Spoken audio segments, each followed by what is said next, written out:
Welcome back to .NET Rocks. This is Carl Franklin. And this is Richard Campbell. And here we are. We're still at Dev Intersection as we're recording this intro. Yes. And Dev Intersection is a great success. I did my talk yesterday. It was awesome. Yeah.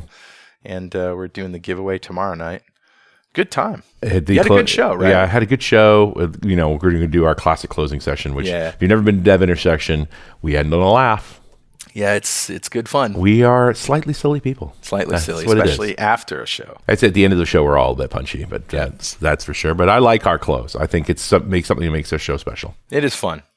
Especially fun to humiliate people before we give them a prize. Try not to be too mean. Yeah, well, we do. But I'm the guy who's down with the quote-unquote contestant, and there's been times where I was afraid they were going to faint. And it's like, okay, I think you gave the answers B. Here you go. Go sit down before you fall down. That's it. It's hard. It's hard to be under the spotlight. Right. Everybody in the room can get it because they're not on that spotlight. That's right. Yeah, it's challenging. All right. Well, anyway, roll the music for Better Know a Framework. Awesome. All right, dude, what do you got? All right. Well, this is just out of left field. It's another app that I like. It's Food Network in the Kitchen. And it's an app? It's an app, yeah. So, I mean, there's a lot of recipe apps that you can use, and, Epicurious comes to mind. Yep. And you can also look stuff up. But what's cool about this is that you can make meals with voice commands. What? Yeah. So you basically can talk to it and have a conversation, and there's more than 70,000 recipes, all sorts from breakfast, lunch, dinner, dessert, whatever you want. Everybody knows I'm keto, so it's not a keto app, but I'm just saying if you like to cook and you like to have help, I usually have my laptop in the kitchen or a tablet or something, right? So I can look at a recipe. Well, this takes it one step further. Awesome, dude. That's really interesting. Okay, yep. Cool. Food Network in the Kitchen. Who's talking to us? It's the show before Christmas. Yep. And so I wanted to grab this comment. It's actually from show 1600, which is a superconductor Geek Out. Yeah. And I normally only read Geek Out comments on Geek Out shows. Yeah. But this was not really a comment about, somewhat Geek Out, but more about Christmas. Right. Because on that show, we asked each other the $5,000 question. That's right. And I mentioned lighting systems, oddly enough. I don't think anybody was surprised. You certainly weren't surprised. And this particular comment comes from Matthew Moore, who says, it's a bit off topic, but in the section where you said what you do with the money, you talked about the Casita switches by Lutron. Are you still using Lumen Cache lighting? And that's the low voltage stuff, the LED stuff. Right, and the DC. DC lighting, you're exactly right, which you did a whole geek out around ultimately. Yeah. And yes, I'm still using Lumen Cache in the basement.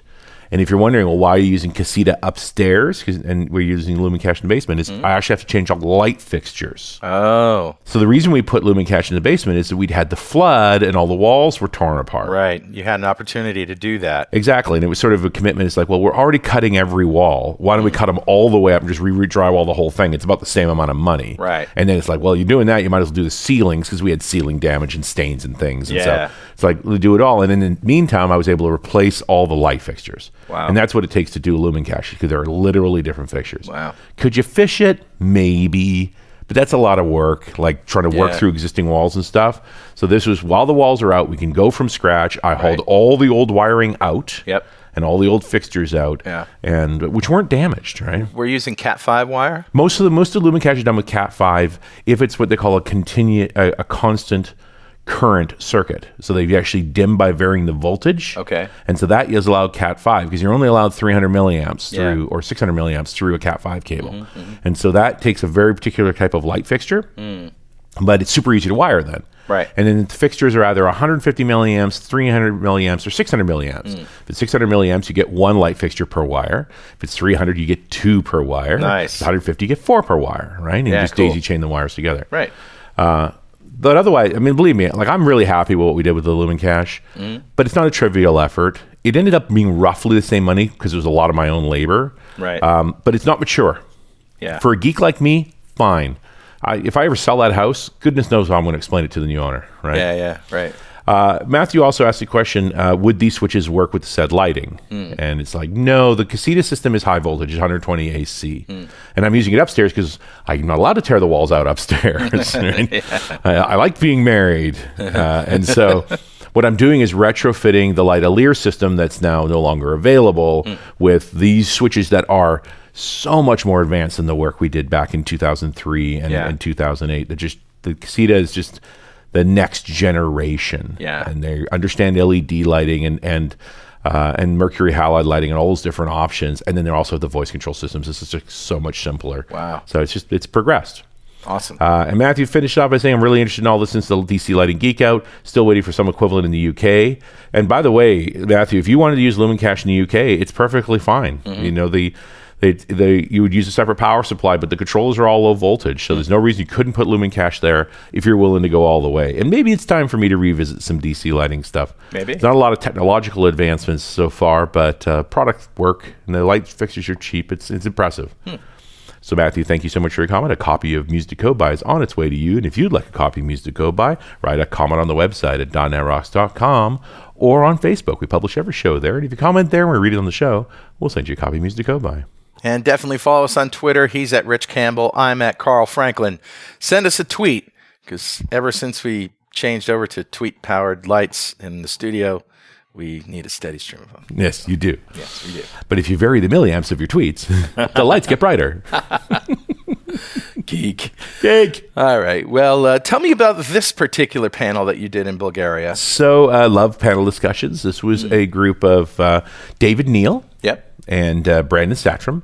Big fans. And Tara Manicsic, who I'd met for the first time. Okay. All Node developers, all approaching Node very differently from each other, too. So they sort of pulled things together. By the way, on the screen, I wish I had a picture of this. David Neal had hand-drawn the relevant area, as he does. Yeah, he does that.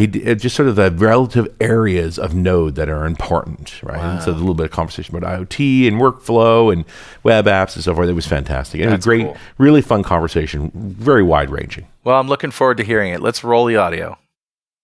All right, we're here in Bulgaria at the DevReach conference, and we're doing another panel discussion. This one focused on Node, and I would like to introduce our panelists, or better still, let's have our panelists introduce themselves, starting at the far end. Tara.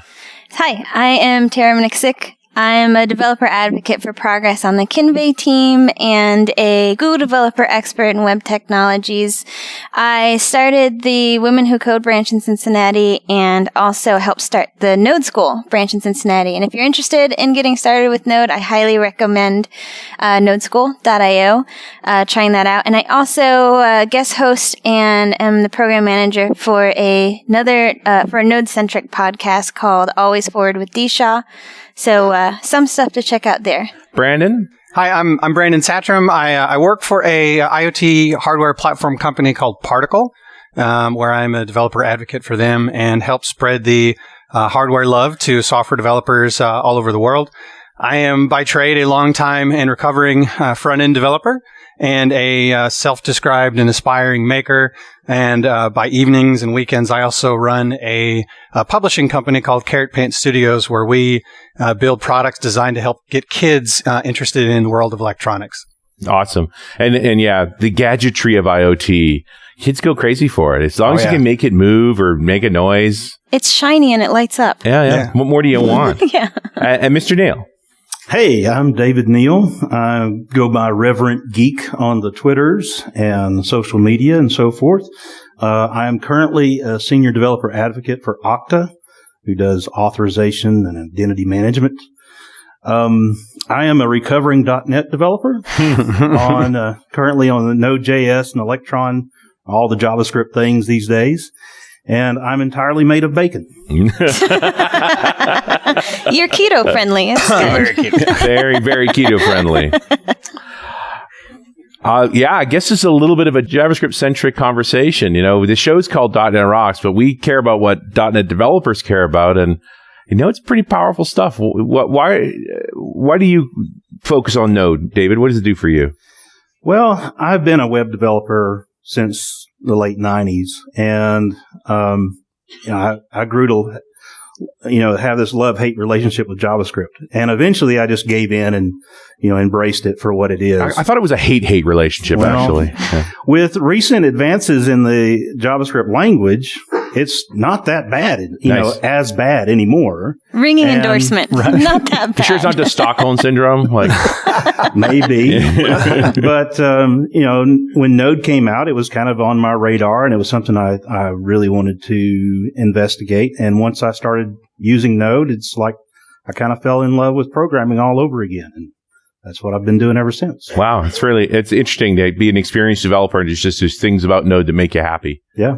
Yeah, that's a profound thing.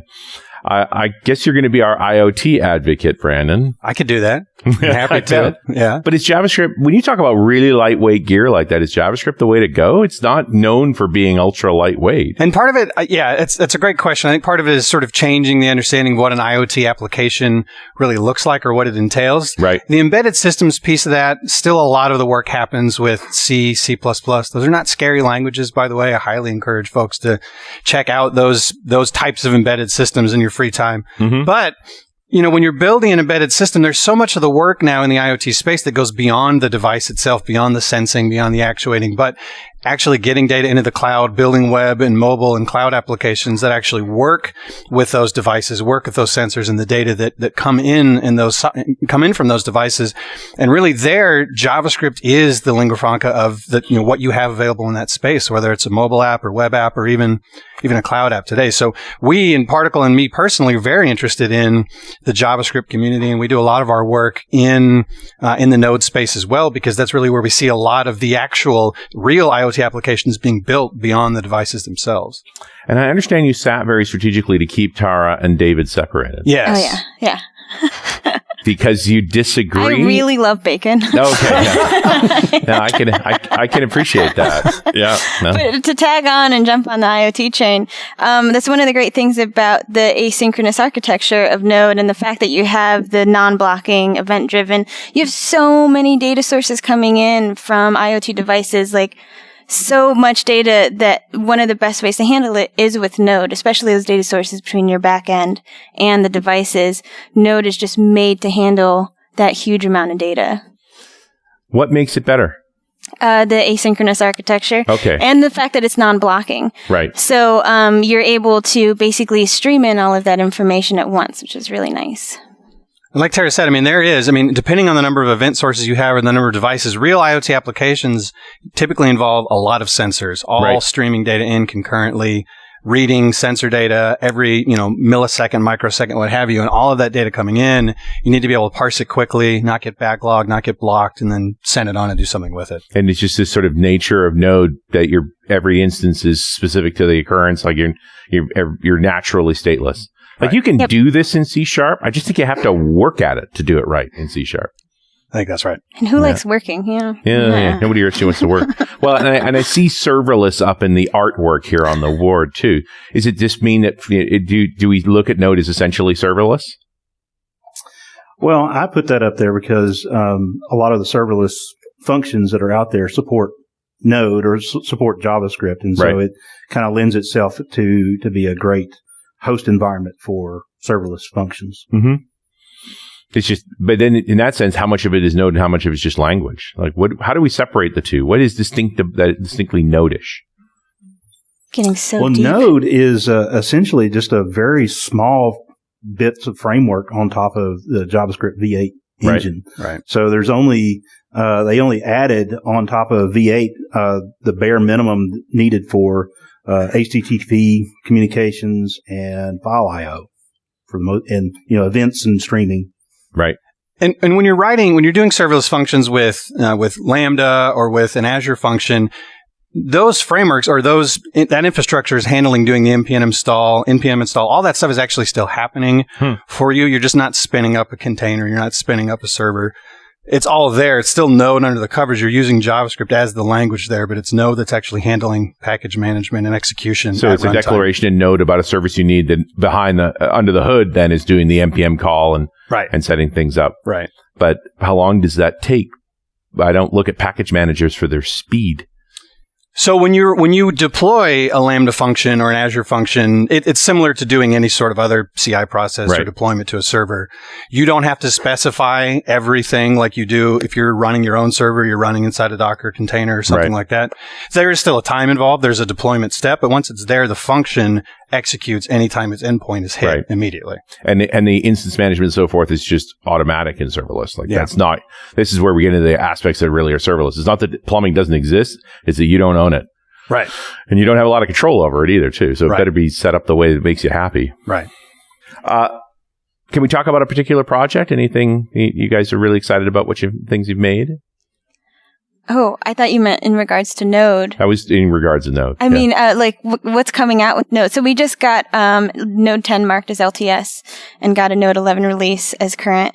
But they've been doing a ton of work with HTTP 2, and I'm a little excited about HTTP 2. I just did a talk specifically on HTTP 2 at .js in Paris last week, because there's a lot of things that HTTP 2 was really hindering us with development, with web development in particular. Like basically, we were making all these workarounds to make our sites faster and stronger, but still having to use HTTP 1. And it took quite a long time for us to get to HTTP 2. Nonetheless, the Node team put a lot of effort into making sure that we had a lot of the different strategies from HTTP 2 wrapped up in Node. And the team's been doing a lot of work that we have things like server push, which now allows you to use basically the multiplexing strategy of being able to pass multiple resources over one connection, over one TCP connection. So now with Node, you can, basically say, when you load this, also load these things. Let the server know what you want to send through, so you're not doing multiple calls, which is great for not only developers, but the fact as users, we don't need to know what's going on. It's just the web is faster now for us. So that's really nice. I'm very excited about that. So the main thing about HTTP 2, and this has been true for most folks, is just this idea of everything comes down at once. The limited number of connection thing goes away. Yeah, and it's mostly because with HTTP 2, now it's binary instead of textual, which that binary format is letting us break everything down into these small messages that we can send more and have streams streams can go bidirectional. So we can have multiple streams running at the same time. So it just basically And you're talking about stuff streaming from the browser back to the server, as well as streaming from the server back down to the browser. Yeah, and multiple streams at once from each direction. So, it's like a concept that we've used, like Node has a really great Stream API in general. Yeah. So it's like teaming up all of these concepts that we have to work on the web for our users that finally let us have the technology catch up with the data that we need for websites nowadays. Yeah, and what kind of streams are we talking about? Like, what do you? I could see it in the IoT context where I'm just constantly sending messages. Yeah, and I mean, you're constantly sending requests and responses now. So that's the kind of stream information that you have. Like these messages are just, a bunch of messages is collated is basically your get and your requests and your responses now. And in the context of IoT, this is actually really valuable because one of the things that I think a lot of folks don't think much about until they get into prototyping an IoT solution is when you are doing request response every time you're reading a sensor and then you're sending that payload back, a lot of your payload is overhead, is the headers. It's the acknowledgement, setting up the your connection. Packages are actually pretty small. Absolutely. So some folks will roll UDP on their own, or they'll deal with implementing their own TCP stack, etc. But this idea of being able to have a server that allows you to maintain a connection or a socket or a stream, and being able to pass data and then not worry about that overhead. Because when you're on Wi-Fi, it's fine. But if you're on cellular and now you're paying for messages, you're thinking about a data plan. Now you really, really have to get your payloads as small as possible. And that can be really valuable. And especially to burn it on overhead. I'm going to interrupt you for just a moment for this very important message. Hey, Carl here. If you enjoy music to code by, you or someone you know might be interested in the app, which I've generically branded Music to Flow by. See what I did there? It's a subscription model. And if you bought the complete collection of Music to Code by before October 24th, 2017, you are eligible to win a free 6-month subscription. With that, you get access to all the tracks on your phone with offline support. You get continuous play and even a sleep timer. Download Music to Flow By in your app store and flow on. And we're back. It's Richard Campbell here in Bulgaria at the DevReach conference, second day, towards the end of the day, so we're all just a little bit silly. And it's the Node Development Panel, and I've got David Neal and Brandon Satrom and Tara. I'm going to tackle your last name. Is it Manicsic? Manicsic. Manicsic. It's pretty close. Well, Yeah. almost got there. Nice Tricky. Okay, yeah, this got a few consonants there. You have to be careful with it. There's a decent amount of letters in there. Yeah, no question. What's the stack? What is your tooling for building Node apps these days? I guess I'll go first. Sure. I do a lot of different kinds of applications over the last few years, and when I'm building server applications, I prefer the Happy stack. Happy stack. Happy was created by Walmart Labs, and it's an alternative to Express, and it's got great support for building APIs and So HAPY. What is HAPI. Yeah. HAPI? And Yep. what are those ingredients? And well, it comes from like Ren and Stimpy, and all the components and everything that are part of the ecosystem have silly names. Right. So it's a lot of fun to work with, but Yeah, because I noticed Node isn't in the list, and there's no N in Happy. right. Yeah. So it's not like the mean stack or something like that. Right. Happy is just the name of The it. Node Right. framework. And, so I really like the Happy stack for doing Node apps. I've also built a number of command line applications, and I'll usually use something like Yargs or Commander to parse command line arguments. That makes it really easy to work with. And then I've built a number of Electron applications, which are desktop applications. Sure, GitHub's library. With Node. And, Or is it now Microsoft's library? Right. So GitHub created Electron for the Atom editor, and Microsoft VS Code. took that and created VS Code. Yeah. And there's been a number of other applications that have been created with Electron. Anything special that you have to do to build an Electron app? Is it just use that library? It's got a compile step? Yeah, so you can use whatever front-end technologies you want to. It's not doesn't dictate what you want to use. So you Sure. can use just plain jQuery, or you can use Vue or React or Angular or something like that. Even saw today where Galloway was talking about using Blazor in Electron. Love it. I mean, just mind-blowing. Yeah. Oh, wait. I'm going to write code in C#, stick it into a browser, compile it into an Electron app to make a desktop app. Right. That's not twisted at all. But Electron is in the beginning is just a standalone executable, and you can take there's already pre-compiled executables for every platform, so you can take that along with your HTML and CSS and JavaScript and give that to someone. There's no dependencies, nothing else that they have to install or run. So that's kind of the first line of defense for deploying Electron applications. Nice. All right. I will make a note.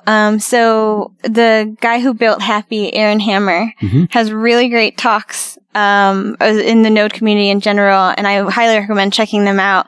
And he just did one for Node Summit where he built a whole stage for his talk. A stage? Oh yeah, with like a stage design with paper props and everything, and talking about cookies and whatnot. So yeah, it's for a good time. Physical Watch these stuff? videos. Yeah. Oh yeah. Digital That's awesome. people building physical stuff. What a world. What's going on? That's crazy. That's IoT development. There Come you on. go. Yeah, just how all of that little hardware Yeah. that, we've recently done shows around some more little hardware. Like it's There's new stuff every day. yeah, and there's so much power in such small form factors. But it's nice to be getting, I mean, you said very casually about programming in C++ being that's not a big deal. And it's like, it's kind of a big deal to a lot of people. They'd rather work in a friendlier language, quote unquote. Yeah. Well, and I think part of it, honestly, I think C++ can be intimidating for sure. Although if you love semicolons and you love JavaScript, you're going to love C++ because it won't let you mess up anything. So it's perfect in that regard. It's just However, like JavaScript. The tooling has made it a lot easier. It used to be if you were going to do C++ development, your first question was, how do I get a compiler on my machine? Right. And then your second question is, where's the installation disk so I can reinstall the operating system because this compiler paved my machine completely and it didn't work, right?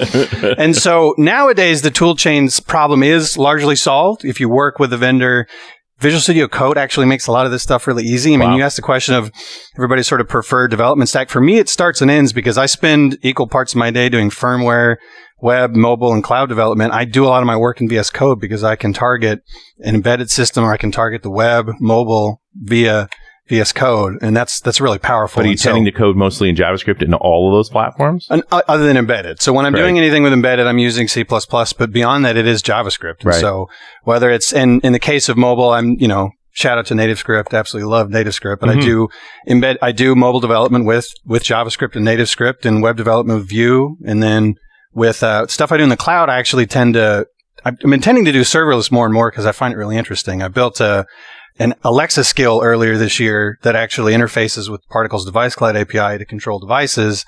And I did all that using Lambda because it was sort of, it's Amazon's preferred approach, but B, it was like easy development experience. You can actually use the serverless framework. I don't know if others of y'all have taken a look at that, but serverless actually gives you desktop and command line tools for managing serverless functions and automatically deploying those to your cloud of choice. Serverless framework for Node, or is this serverless framework? It is a Node package. So if you go to serverless, I think it's serverless JS. Just look that up or Google that with Bing, whatever your preferred choice is. I'll Bing it with Google. Bing it with Google. There you go.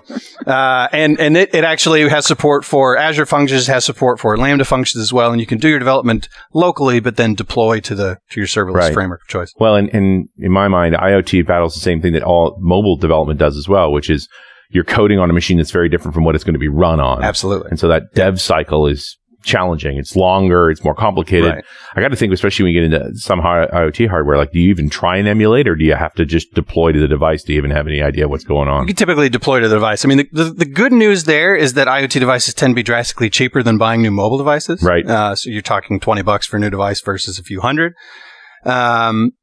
I know Android devices can be quite a bit cheaper, but deploying to the device tends to be a choice. And then the tool chain there has actually gotten so much better that a lot of embedded platforms will support over-the-air firmware updates. Mm-hmm. So as long as your device is connected via Wi-Fi or cellular, you can push new firmware without having to physically connect it to your computer.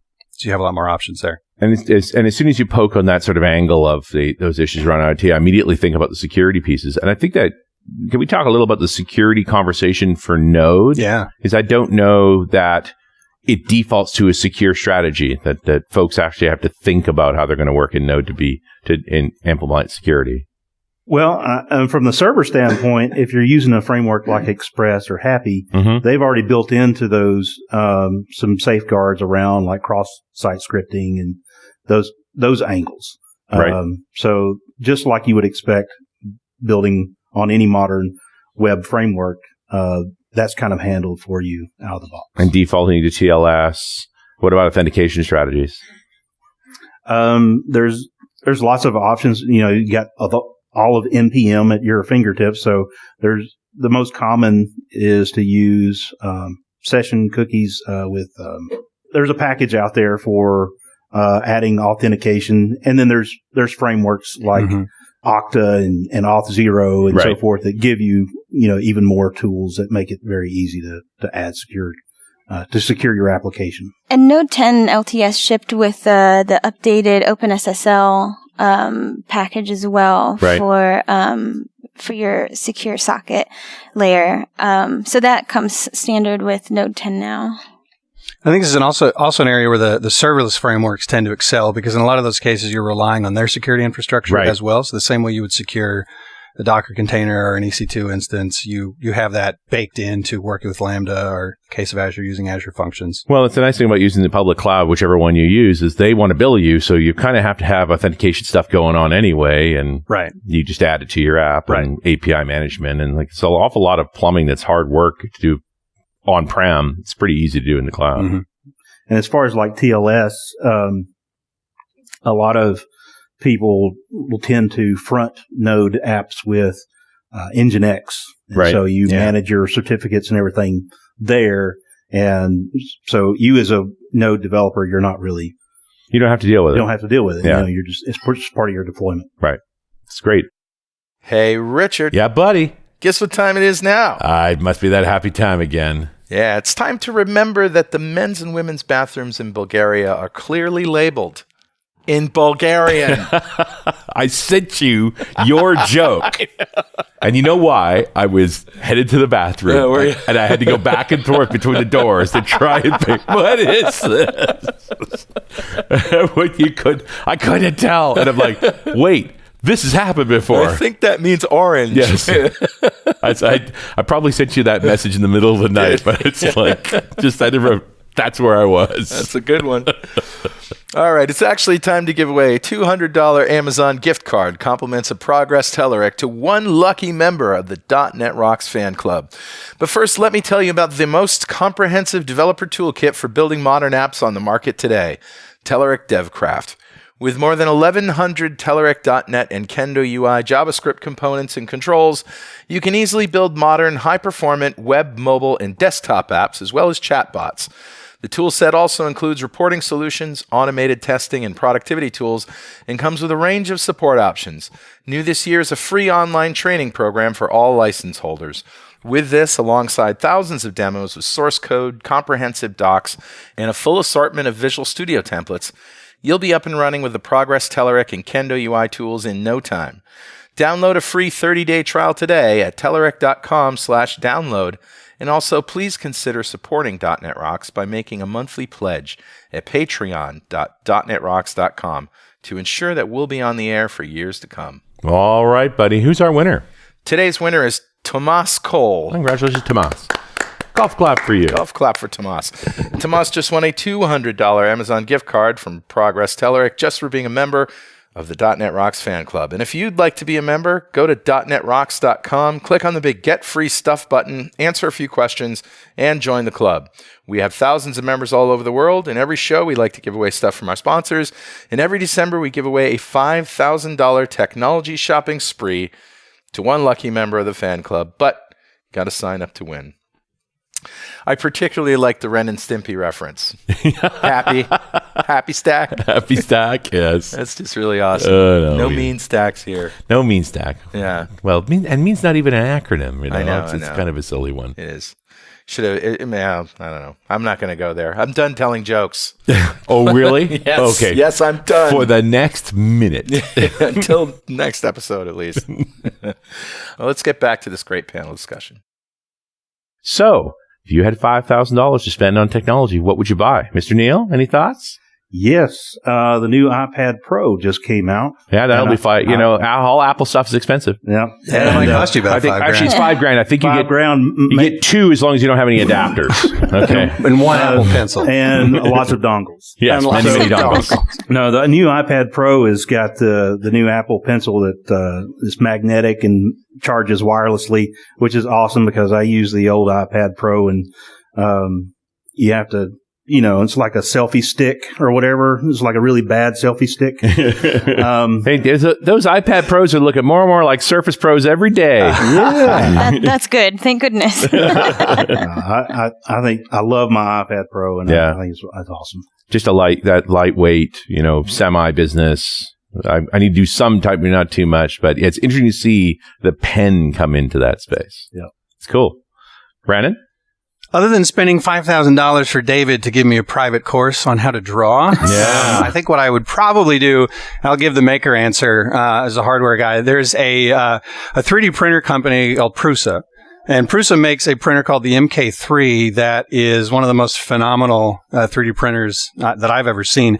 I have a 3D printer, and I have 3D printer envy because I don't have the Prusa MK3. It has a quad extruder, so you can 3D print in 4 colors with 4 different types of filament at the same time. Still ABS-PL. Still ABS-PLA, and it actually works with, it works with things like bamboo fill and other types of filament and things like that. Because Really I've always had the fascinating. soft spot for the resin printers. Like if I was really going to spend money. That's true. And they are. Prusa is coming out with a resin printer, so maybe I'd buy one of each with $5,000. Yeah, that's a good idea. Because correct number of 3D printers is more, apparently. That's exactly right. Yeah, because there's always more to print. So, 4 colors at once. That's indulgent. I like that. Yeah. All right. Tara? So I've actually never thought about this. I tend to put blinders on and focus on what I have. Yes. No, I think it's very healthy. And then, since I switched off of all Apple products, I don't have any reason, like nothing breaks in order for me to have to buy a new one. It just works. It just works until it upgrades. Then it needs to be replaced. But I think I would actually invest in research with food 3D printing. Ooh. I think that's much more up my alley as an investment for more food. Yes, and fun pancakes, right? Like pancakes with art. Can I print bacon? Oh my God. Yes. You just got to find the right pig. Yeah. Pig filament. Maybe in our lifetimes, David. One can only hope. Wow, no, it's just an automatic bacon weaver. There you go. A man can dream. Yeah. I would like sheets of bacon, please. Bacon filament. All right. Boy, how are we going to talk about Node after bacon filament? I mean, I think that has to be the title of your podcast, right? Yeah. Bacon filament. The bacon filament conversation. This is why your last .NET Rocks was 2 minutes, because you went on to something like bacon filament. They had to change the topic. Carl's a big fan of bacon. There's no two ways about it. I think the few photographs I actually post on Twitter tend to be bacon bombs. So at least on more than one occasion. I never did hear your preferred dev stack there, Tara. Well, it's interesting because one of the things that I think is really great about Node and why Node has been adapted so much is the fact that it's made so well as a developer-friendly language. Mm-hmm. Like you were saying with C++, it's not as human readable, human friendly. I started in JavaScript or in Java in school. Right. And as soon as I found JavaScript, I was like, get me out of here. It's like, I don't have to use Eclipse anymore. This is fantastic. So tooling. So I'm on a Windows machine and I'm using Ubuntu, for Windows because I am a Vimmer. So really good joke coming. But yeah, so as far as coding in Node, what makes it really great is the fact that you don't have to have too much tooling around you. You do pull from the package management ecosystem a lot, and everything about Node, well, JavaScript as well, is very modularized and set around bringing the tools in together that you need.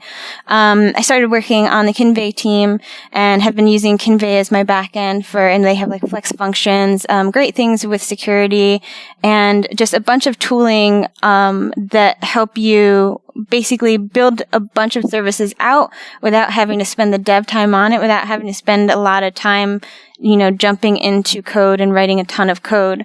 So being able to do that on the back end lets me focus a lot more on the creations that I make on the front end, and then because of that, I'm basically just in the command line, keeping it very nerdy. Nice. So, yeah. Yeah, it does seem that a lot of Node folks I talk to are serious about the command line. Like that's where they prefer to work. Although VS Code also wildly popular. But what do you use as an editor? I presume it's not Vim. It is Vim. It is Vim. Yeah. Okay. So these pre-show jokes, they were no jokes. Yeah. Okay. They have a very extensive or a very detailed Vim RC.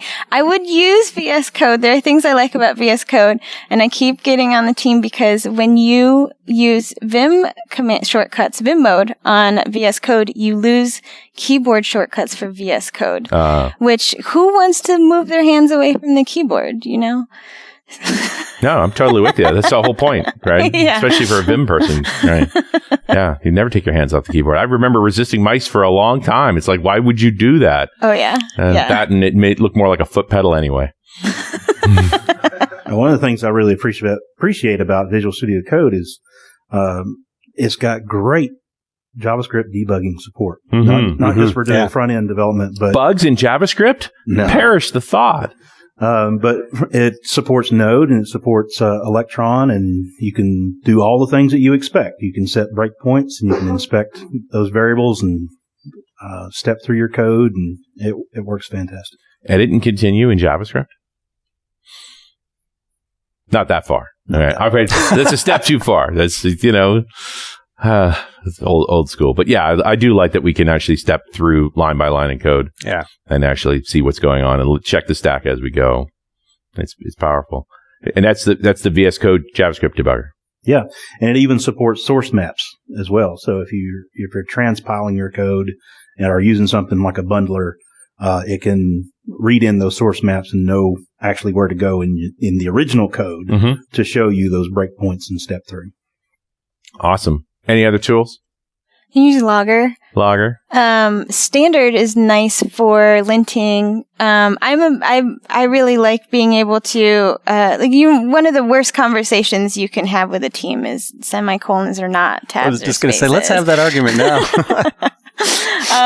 In my node code that I just did in my talk, I wondered, I had no semicolons in any of my node code, and I was like, I wonder.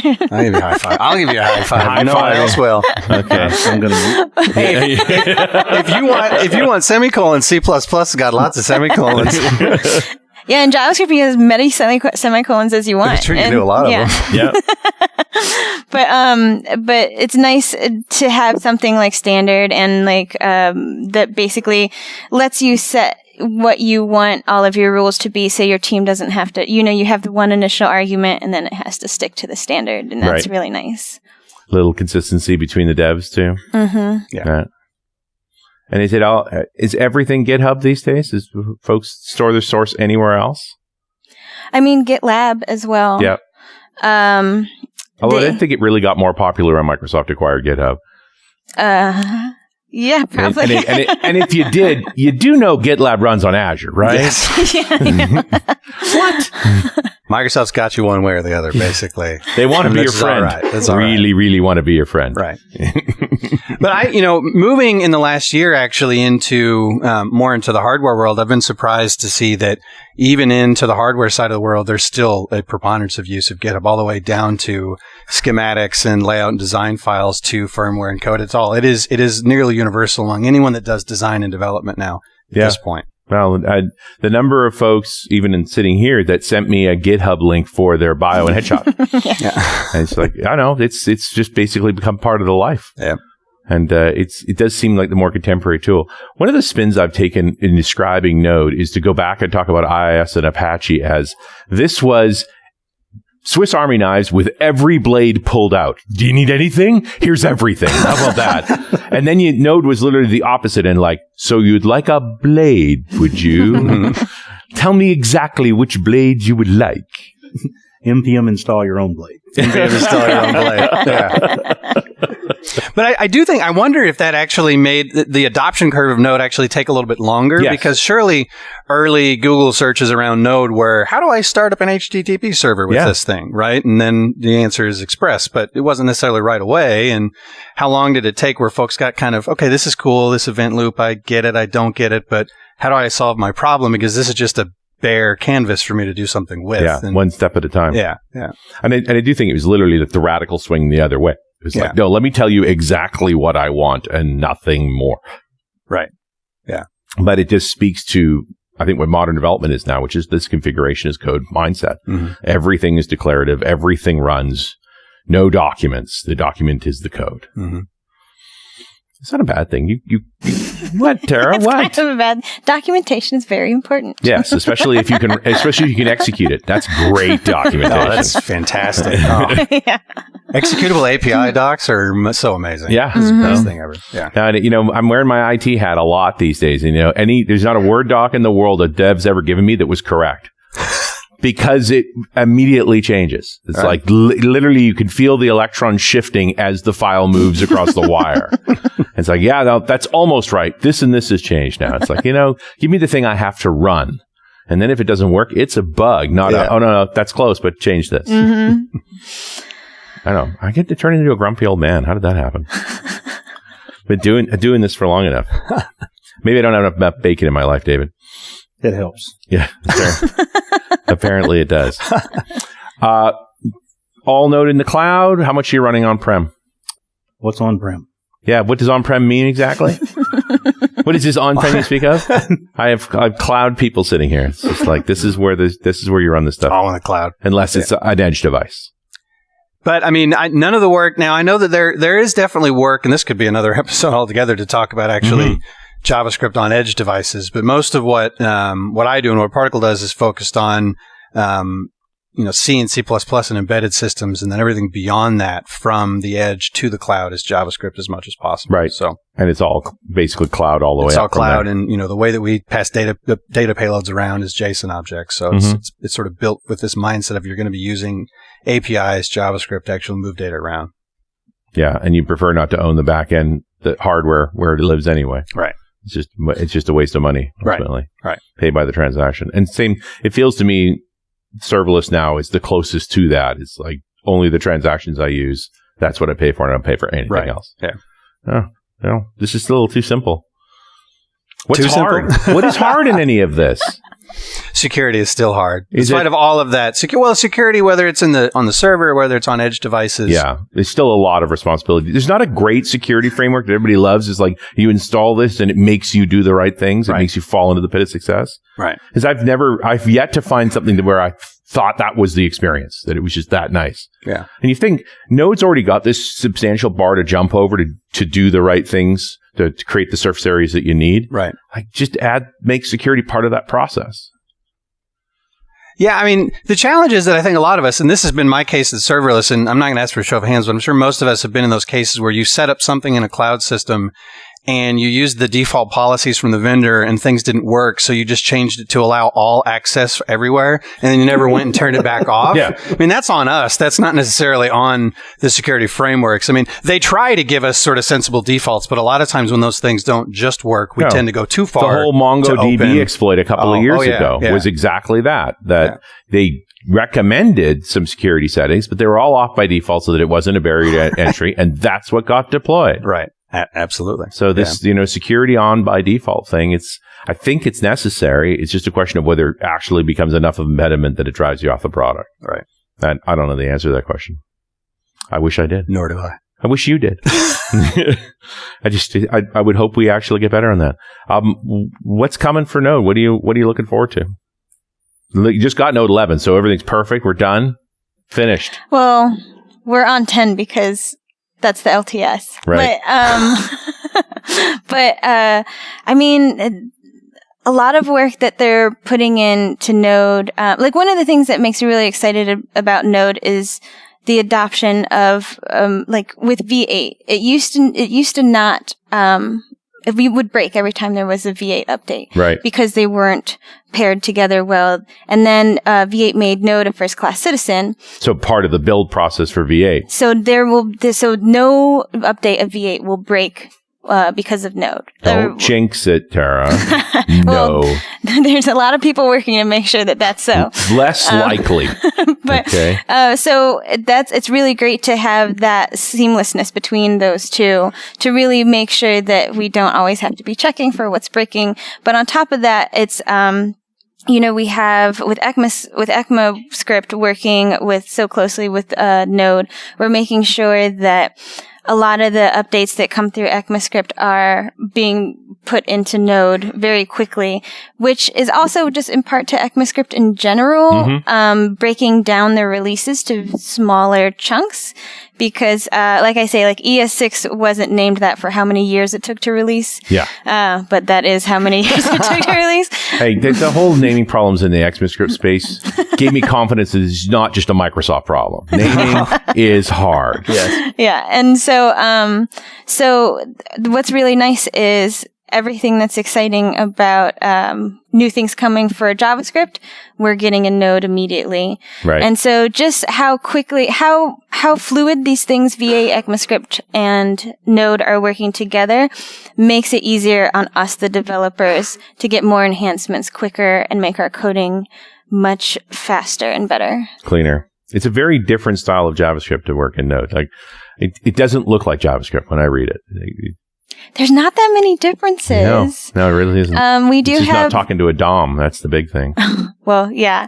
But that's one thing that is really nice about being able to have JavaScript on front and back is that a lot of the logic remains the same. A lot of what you're learning in the patterns remains the same. Mm-hmm. So, there are a few things that, actually the Node team is actively working on, like with module, like imports and require. It's different. One is synchronous, one is asynchronous. And so basically Node built their module system because a lot of users were wanting to modularize what they were doing and bring in parts of code.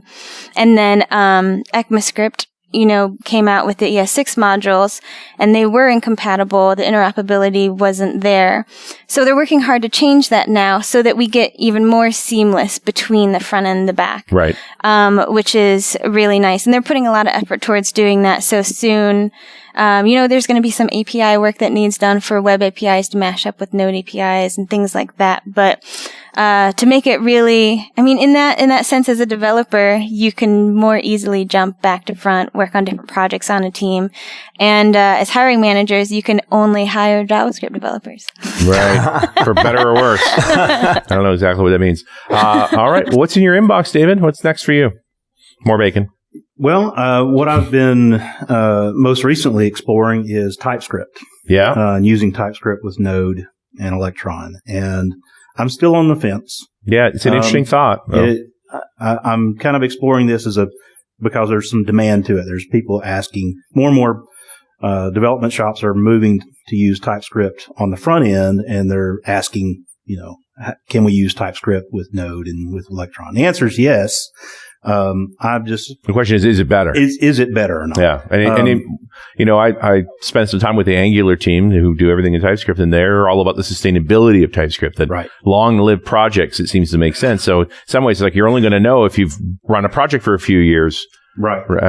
With TypeScript at the center of it. Yeah. Unless you're building a very large, application where you've got teams of people working on code base, may not have as much impact. Motivation to use TypeScript. Sure. But it's also a big commitment to find out if that actually helped you when you have that big of a code base. I'm still kind of leaning towards ESLint, some good rules and some good code coverage, and all those kinds of things are still a good discipline to have. Mm-hmm. Even if you choose to use TypeScript, those are all still good disciplines to have in your project.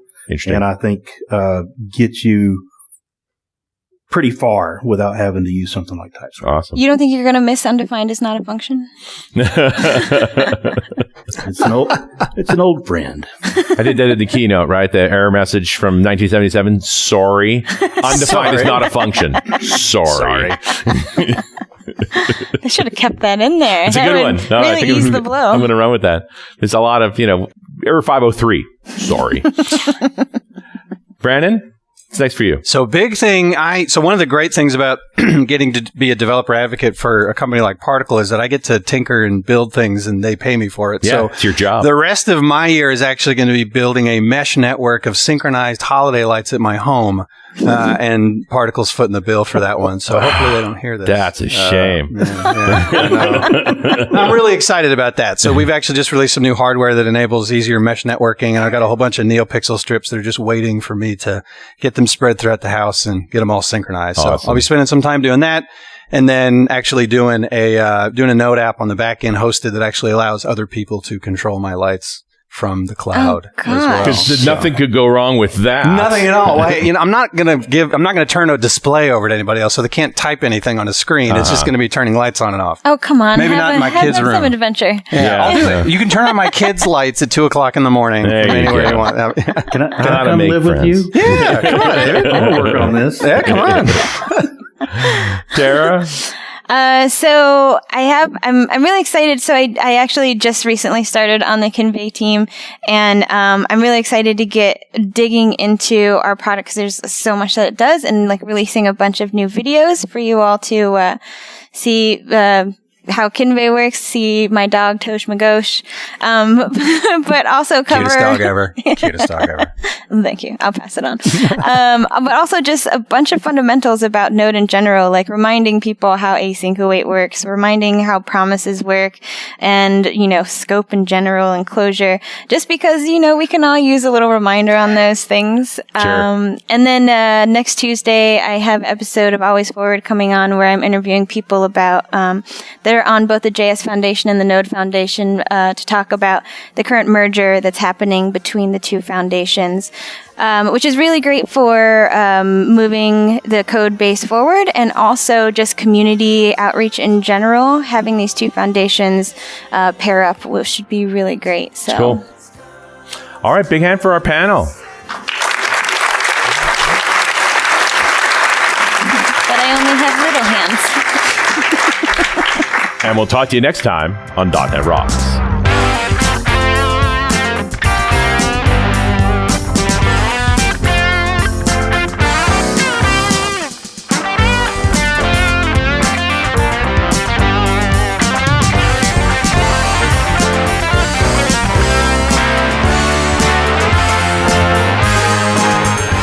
.NET Rocks is brought to you by Franklin's Net and produced by Pwop Studios, a full-service audio, video, and post-production facility located physically in New London, Connecticut, and of course in the cloud.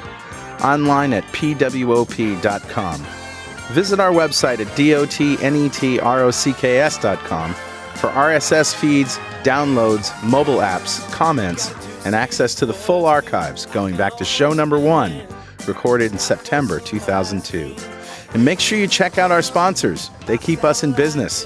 Now go write some code. See you next time. Got a transmitter banned by the FC